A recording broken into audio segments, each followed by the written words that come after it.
Hello बच्चों, कैसे हो आप। तो हमारा पाठ चल रहा था महिलाएं जाति एवं सुधार।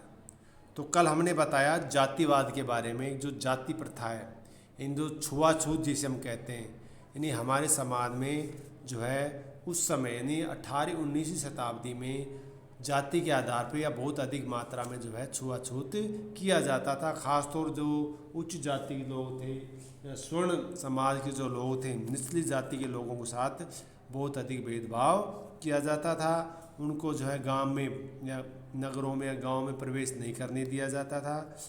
ख़ास तौर से कुओं पर पानी भरना या किसी के घर जाना, ऐसे में जो है ऐसा जो कार्य है बहुत ही बुरा माना जाता था। और कल हमने आपको बताया कि किस प्रकार गैर ब्राह्मणी जो नेता थे, जैसे ज्योतिराव फुले, डॉक्टर भीमराव अंबेडकर आदि नेताओं ने किस प्रकार से जातिवाद का विरोध किया। तो आज हम पढ़ेंगे मंदिरों में कौन जा सकता था। अंबेडकर एक महार परिवार में पैदा हुए थे। बचपन में उन्होंने इस बात को बहुत नज़दीक से देखा था कि रोज़ाना की ज़िंदगी में जाति भेदभाव और पूर्वाग्रह क्यों होता है। स्कूल में इन्हें कक्षा के बाहर ज़मीन पर बैठना पड़ता था। ये कह रहा है अगर जब वो स्कूल में पढ़ते तभी स्कूल में उनके साथ जो है भेदभाव वो देखा करते थे। बच्चों के साथ जो निचली जाति के जो बच्चे थे उनके साथ जो भेदभाव किया जाता था, खुद उनके साथ भेदभाव किया जाता था, उस बात को देखते थे। स्कूल में उन्हें कक्षा के बाहर यानी उन्हें क्लास में अंदर नहीं बैठाया जाता, बाहर बैठाया जाता था। उन्हें स्वर्ण यानी जो उच्च वर्ग के जो बच्चे थे, बच्चों द्वारा इस्तेमाल किए जाने वाले नलकों से पानी पीने की भी इजाज़त नहीं थी। कह रहा है जब भीमराव अंबेडकर जिस स्कूल में पढ़ते थे उस स्कूल में जिस नल से स्वर्ण जाति के उच्च जाति के बच्चे पानी पीते थे, उस नल से उनको पानी पीने की इजाज़त नहीं थी। स्कूल की पढ़ाई पूरा करने के बाद उन्होंने उच्च अध्ययन के लिए नहीं, आगे की पढ़ाई के लिए अमेरिका जाने हेतु फेलोशिप अर्थात स्कॉलरशिप मिल गई। 1919 में भारत लौटने पर उन्होंने समकालीन समाज में उच्च जाति संरचना पर काफ़ी लिखा। 1927 में अंबेडकर ने मंदिर प्रवेश आंदोलन शुरू कर दिया, अर्थात यानी ऐसा आंदोलन जिसमें जो है उच्च जाति जो लोग हैं निम्न जाति के लोगों को मंदिर में नहीं घुसने देते थे, जिसमें महार जाति के लोग बड़ी संख्या में हिस्सा लिया। ब्राह्मण पुजारी इस बात को बहुत आग बबूला हो गए कि दलित भी मंदिर के जलाशय का पानी इस्तेमाल कर रहे हैं, अर्थात जो उच्च जाति के लोग थे खासतौर ब्राह्मण इस बात से काफ़ी खफा हो गए कि दलित जाति के जो लोग हैं वो जलाशय का जो पानी उसका इस्तेमाल कर रहे हैं।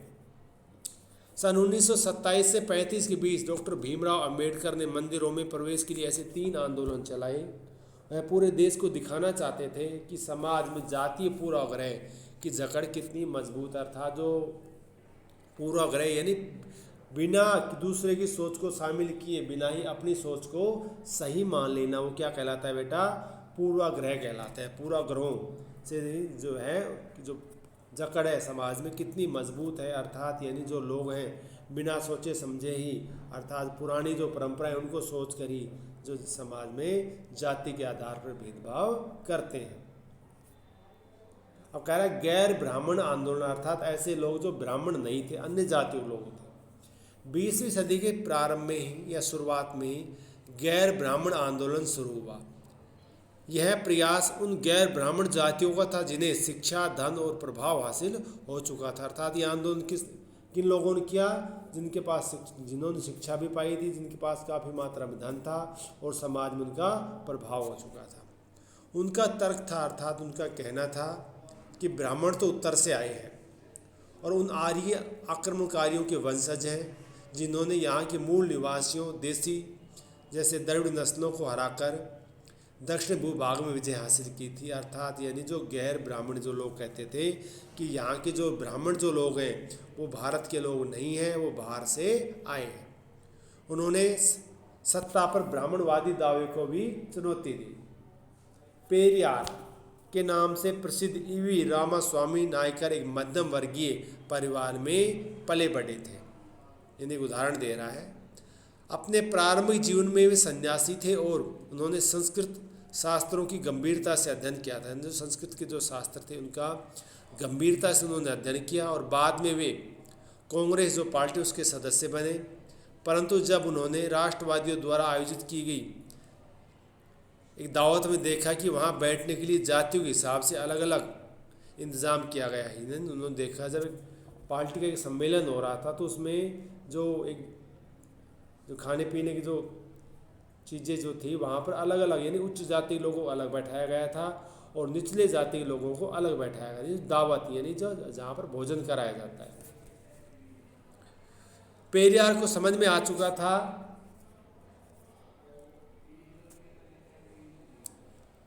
कि जो है उनको समझ में आ चुका था कि अछूतों को अपने स्वाभिमान के लिए खुद लड़ना होगा। इस बात को ध्यान में रखते उन्होंने स्वाभिमान आंदोलन शुरू किया।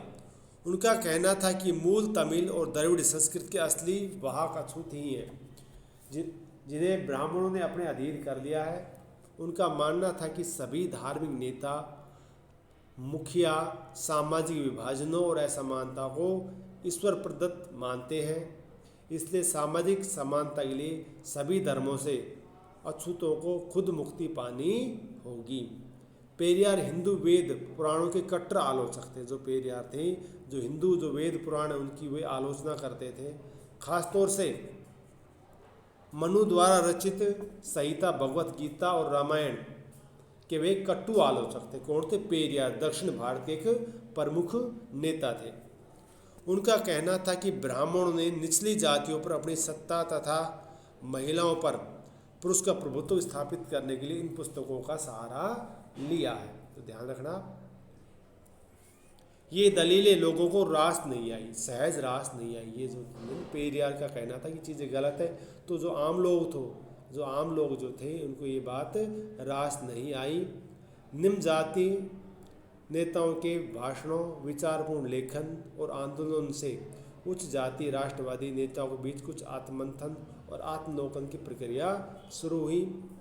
परंतु रूढ़िवादी हिंदू समाज ने भी उत्तर में सनातन धर्म सभाओं तथा भारत धर्म महामंडल और बंगाल में ब्राह्मण सभा जैसे संगठनों के जरिए इन रुझानों का सख्ती से विरोध किया।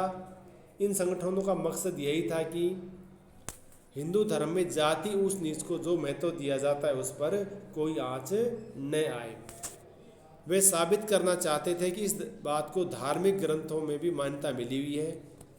औपनिवेशिक काल कहलाता है जो अंग्रेजी जो काल था के बाद भी जाति के सवाल पर बहस और संघर्ष चलते रहे, और जो बहस और जो संघर्ष है जाति के आधार पर जो है आज भी हमें समाज में देखने को मिलती है। ठीक है, तो आज के लिए बेटा इतना ही, बाकी का जो वीडियो हम कल बनाएंगे। धन्यवाद।